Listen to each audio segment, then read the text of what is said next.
Yesu ashimwe bene data inshuti zanjye bavandimwe bakundwa inshuti z'impuhwe z'Imana TV ndabashuhuje mu izina rya Yesu. Nongeye kunezezwa n'Imana cyane kubana namwe gusangira namwe ijambo ry'Imana. Muhabwe umugisha n'Imana, ineza y'Imana, ubuntu bw'Imana, urukundo rw'Imana rukomeze kubana namwe. Yego, uyu munsi rero tugiye kuganira ku guca bugufi. Ijambo gucira Imana bugufi, ijambo rivuga gucira Imana bugufi. Uwo waba uri we wese, ibyaha byose waba warakoze, iyo witekerejeho ukisubiraho ugatsindwa n'urubanza ukarambarara hasi ugasaba Imana imbabazi, Imana irakubabarira. Imana irakubabarira. Imana irakubabarira. Ndagira ngo nkubwire ngo hari ibintu ntajya nemeranya nabyo, by'umuntu ushobora kukubwiriza ijambo ry'Imana agendeye ku marangamutima ye, cyangwa se akanaguhanurira agendeye ku marangamutima ye. Ibyo bintu byigeze kubaho mu mwaka w'ibihumbi 2014, 2015, higeze kwaduka ibintu by'ubuhanuzi. Abantu bose iyo wageraga ahantu uri umuhanuzi ntuhanura intambara, icyayi babaga bateguye wataha utakinyoye. Urugero bagutumiye uza udusure mukozi w'Imana, byigeze kubaho cyane, bakagutumira ukajyayo, waba udahanuye ko intambara igiye kuba. Ibiryo batetse bari kukuzimanira ukagenda utabiriye, icyayi bateguye bari kukuzimanira ukagenda utakinyoye. Kubera iki? Ntago wahanuye intambara.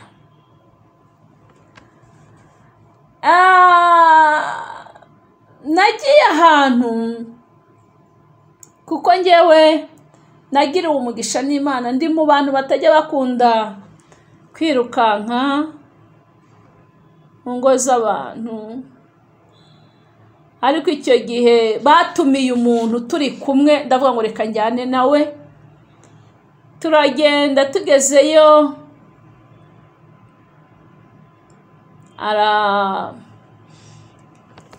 kuko yari abizi ibyo bakunda bari byo akora, ntangije ntaha mbabaye cyane cyane cyane. Mbaza Imana ndavuga ngo ariko Mana, ko nzi ko ngukorera, ko nzi ko ngukunda, ko nzi ko nkubaha, kubera iki ziriya message? Kubera iki utajya uzimbwira njyewe? Bite kutambwira ibyizo ntambara, kutabimbwira? Ndashima Imana, icyo gihe Imana yarambwiye ngo iyo umuntu ansabye nk'umupfapfa muha nk'umupfapfa, yansaba nk'umunyabwenge nkamuha nk'umunyabwenge. Icyo gihe byari bikaze n'ukuri. Hari abantu bajyaga bagenda bagatambagira hariya za Kanombe bakavuga ngo intambara niba iyi nzu ninjye uzayijyamo niyanjye, nkibaza se intambara iratoranya gute? Umuntu yumva ko intambara izaba abandi bagapfa bagasigara, nyiri iyi nzu agapfa bakazayijyamo adapfuye. Yesu ashimwe cyane. Impamvu mbabwiye aya magambo ndagira ngo dusangire ku ijambo ry'Imana. Nababwiye nigeze kubabwira mu kiganiro cy'ubushize cyangwa ijambo ry'Imana ry'ubushize, Bibiliya ni nziza, ahantu hose igerayo, ibyiciro byose bibonekamo, ibyiza ibibi byose bibirimo. Imana imaze kumbwira ngo umupfapfa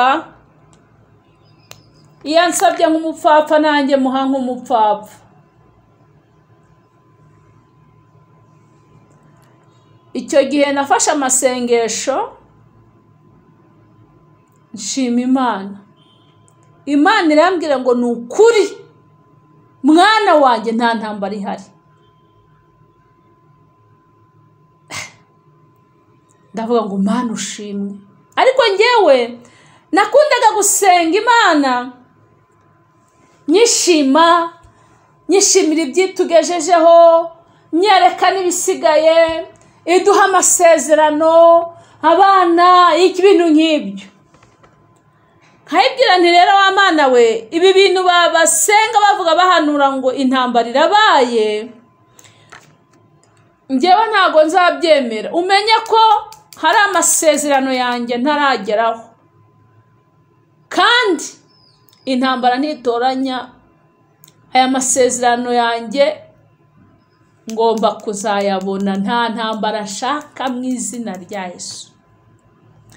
Imana irambwira ngo ndirahiriye. Hari ukuntu Imana igitubwira ikavuga ngo ndirahiriye, nta ntambara ihari. Byaranejeje cyane. Ndabyibuka icyo gihe nabitangaje mu materaniro nari ndimo, mbwira abantu ngo yemwe bantu mwari mufite ubwoba bw'intambara, nta ntambara ihari. Imana yambwiye ko nta ntambara ihari. Tuzamura icyubahiro cy'Imana. Baba Mana yanjye, abantu bariruhukije. Abantu baravuga ati koko mukozi w'Imana, nibyo kuko ntayo ni ntayo.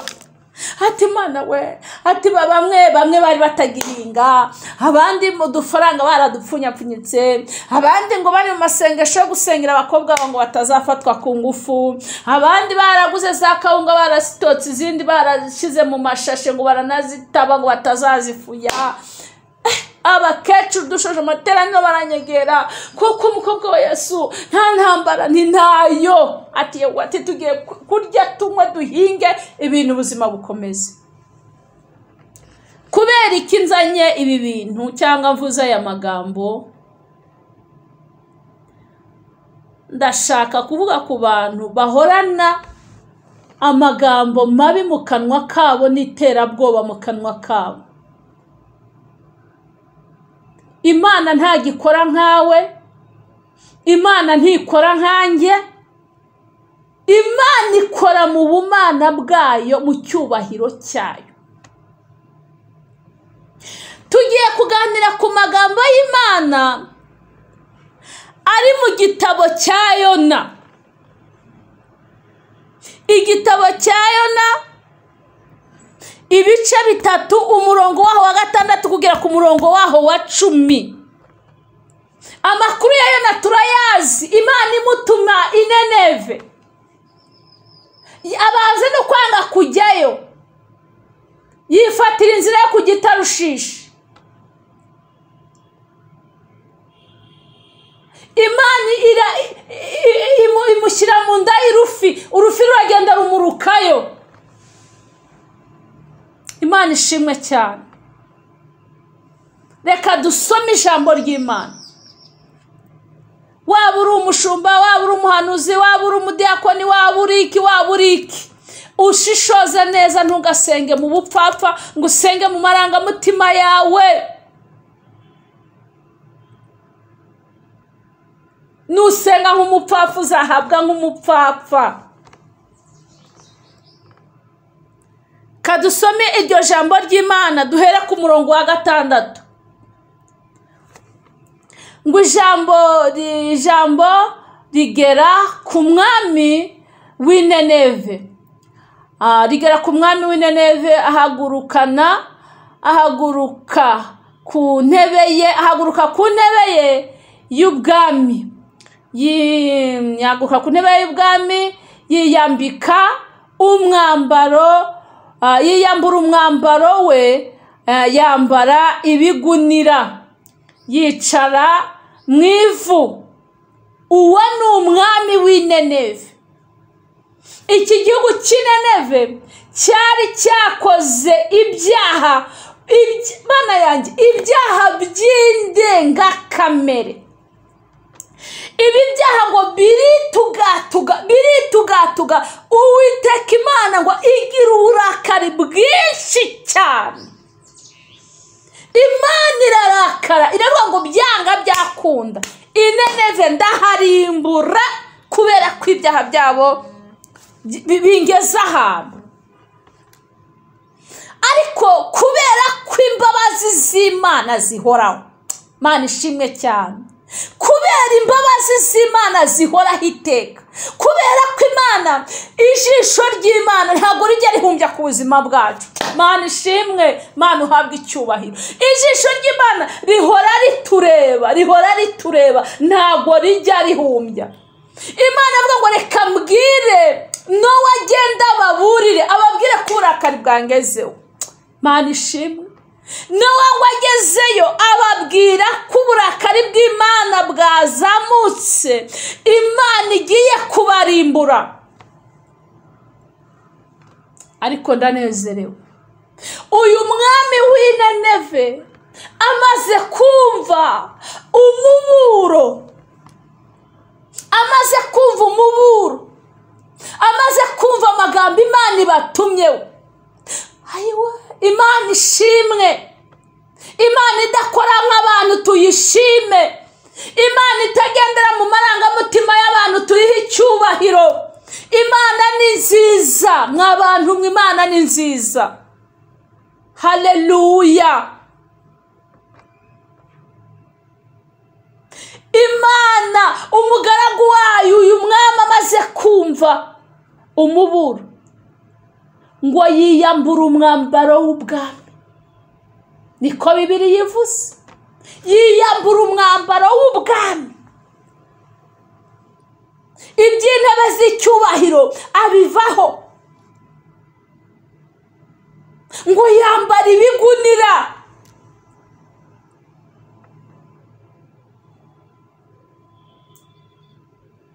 Yambara ibigunira. Reka dusome uyu murongo waho wa 7.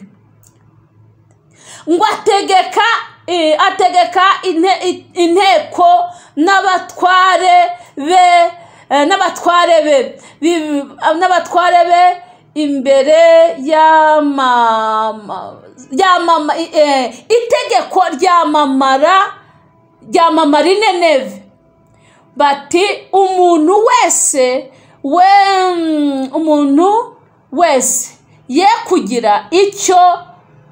kugira icyo asogongera, kandi amatungo y'amashyo n'imikumbi bye kurisha. Ariko ndatangaye, bye kurisha kandi bye kunywa amazi. Uribaza icyo kintu? Umwami amaze kumva umuburo w'Imana, ni umwami, ni umuntu ukomeye.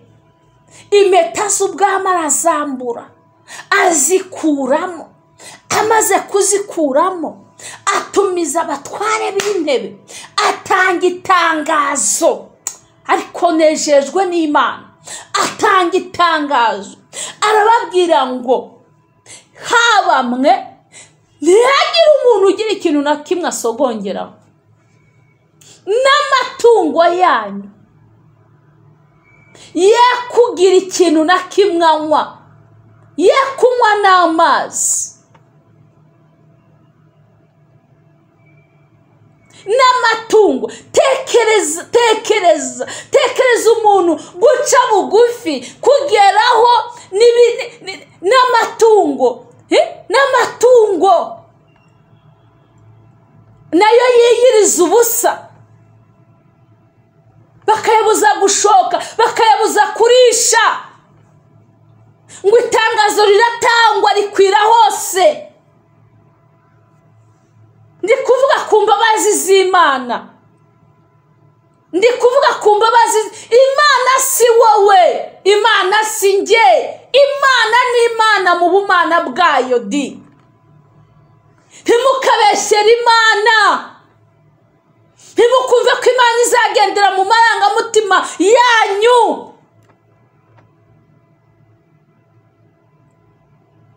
Ibikona bitashye ubukwe, ibikona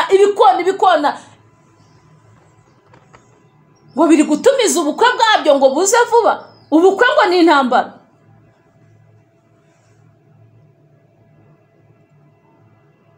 Imana iturengere.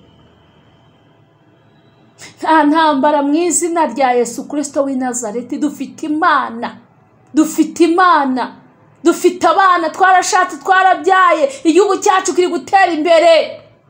Nubwo cyahagurukirwa n'ibigana gute, dufite Imana izaturwanirira, dufite Imana izaturengera.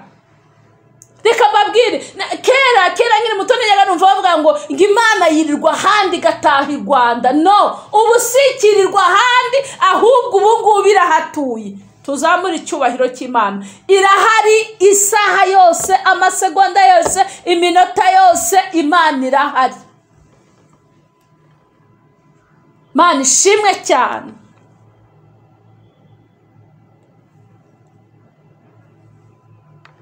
Ngo n'inka zanyu n'amatungo yanyu ntanywa amazi, kuko tugiye gucira Imana bugufi. Reka twumve uyu murongo wa 8 icyo uri butubwire.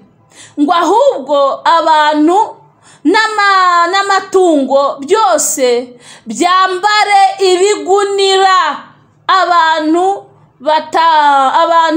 batakambire Imana. Ariko Mana, abantu batakambira Imana bakomeje kandi bahindukire.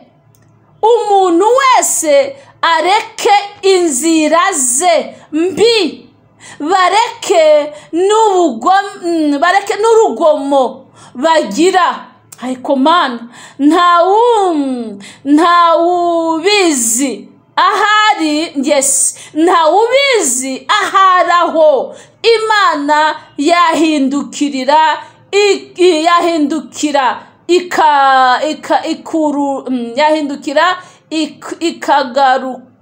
ikagarura ikareka uburakari bw'inkazi yari dufite. Uburakari bw'inkazi yari ifite ntiturimbuke. Ni ku murongo wa 9 utubwiye. Imana ishimwe. Umva akantu kanejeje, umva ijambo rinejeje umutima wanjye. Uyu mwami yatanze itegeko rikwira igihugu cyose. Rimaze gukwira igihugu cyose, ngo n'amatungo yanyu ngo ntazanywa amazi yo kunywa, ngo musenge, ngo mwese n'amatungo ngo n'amatungo, Mana yanjye, ngo n'amatungo yambara ibigunira. Please, n'amatungo yambara iki? Yambara ibigunira. Imana ishimwe. Ngo aharaho Imana yatugirira imbabazi, ikareka uburakari bwayo bw'inkazi, ikaturengera, ikatubabarira.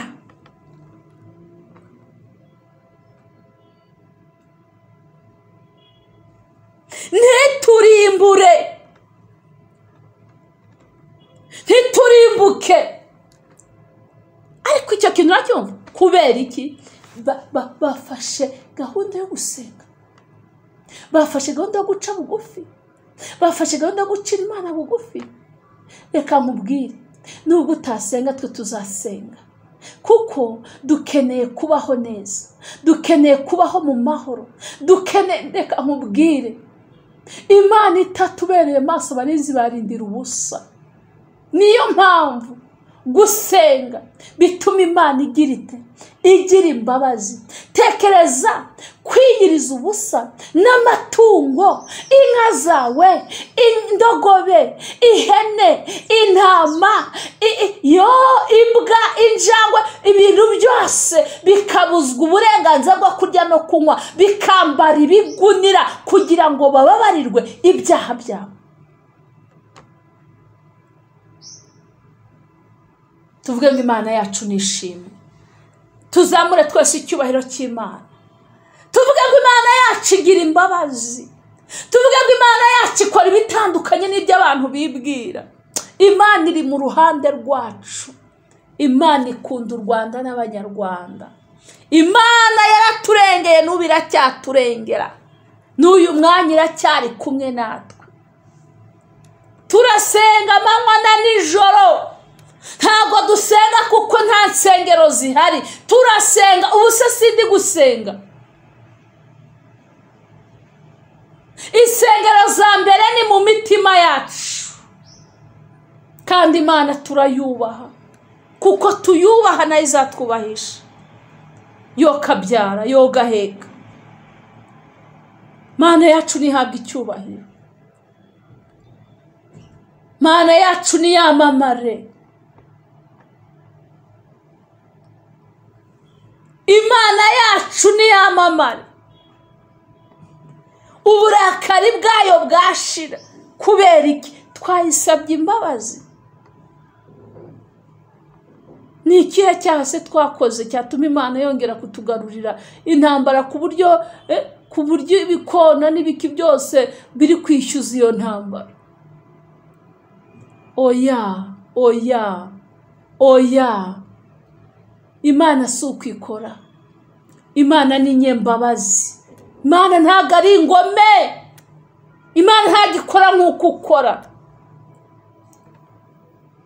Reka twumve umurongo wa 10 icyo uri buvugane natwe. Turi mu buhanuzi bw'ijambo ry'Imana. Iyagize imbabazi z'Ineneve izananirwa kutugirira imbabazi twebwe? Reka twemere ko ibyo muvuga biriho, ariko se nidusenga ntizabikuraho? Ese ko uyu mwana akosheje yegera umubyeyi we akamusaba imbabazi akazima, kuko imwumva ko ni ibihe byaha turi gukora bidasanzwe byatuma ngo dupfa? Imana yacu irahari, izakomeza ibeho, izakumva mu izina rya Yesu. Umurongo wa 10. Imana ibonye imirimo yabo uko bayihindukiriye, bakareka inzira zabo mbi, irigarura, ireka ibyago yari yabageneye. Yes, ibyago yari yabageneye ntiyabibateza. Imana ishimwe. Haleluya. Imana yitegereje uburyo bayigarukiye. Imana yitegereje uburyo bihanye ibyaha byabo byinshi, nayo ubwayo igira imbabazi, ntiyabateza ibyago yari yateguye.